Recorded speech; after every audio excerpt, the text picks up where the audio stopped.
One of Obamacare's biggest critics is former Texas Solicitor General Ted Cruz, an up-and-coming conservative.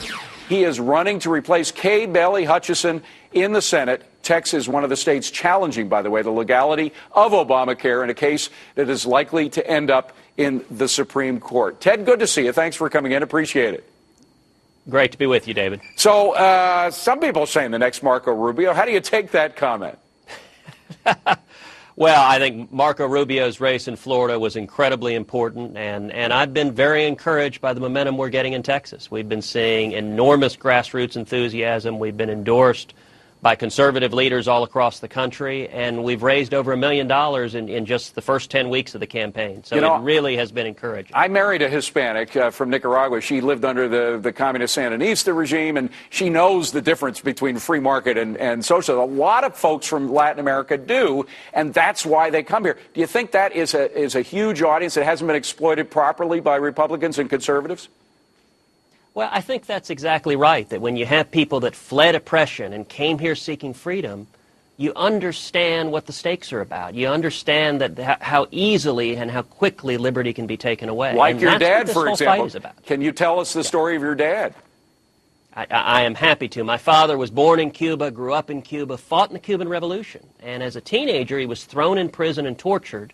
My grandfather bribed the prison guards to get him out. He fled Cuba and came to the U.S., to go to the University of Texas in 1957. He was 18, didn't speak a word of English, had $100 sewn into his underwear, and he got a job as a dishwasher making 50 cents an hour.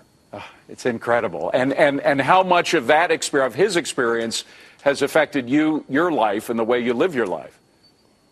Well, it's an enormous influence. My dad's been my hero my whole life. And you know, when I was a kid, David, he used to say to me all the time, when we faced oppression in Cuba, I had a place to flee to. If we lose our freedom here, where do we go?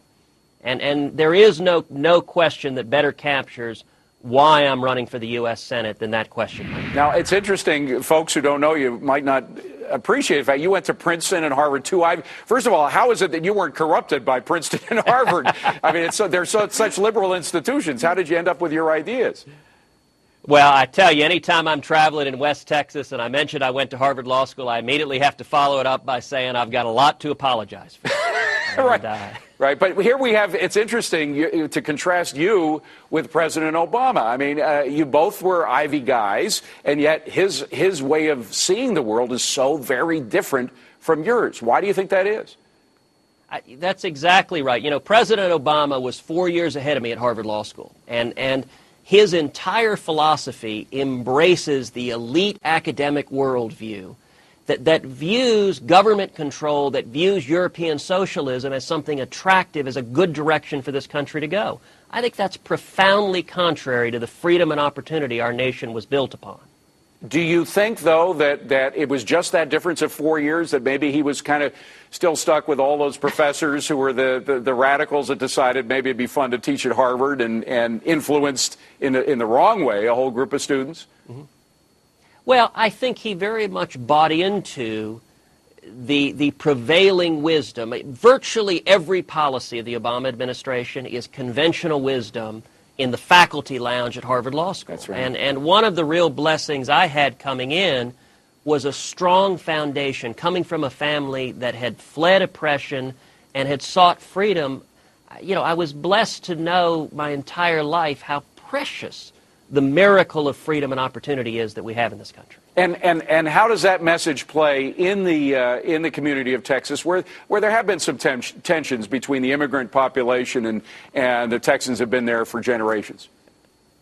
Well, you know, I tell you, our campaign for U.S. Senate is getting enormous enthusiasm and momentum. On Facebook, for example, we have over 60,000 supporters on Facebook, which is more than any statewide official in Texas.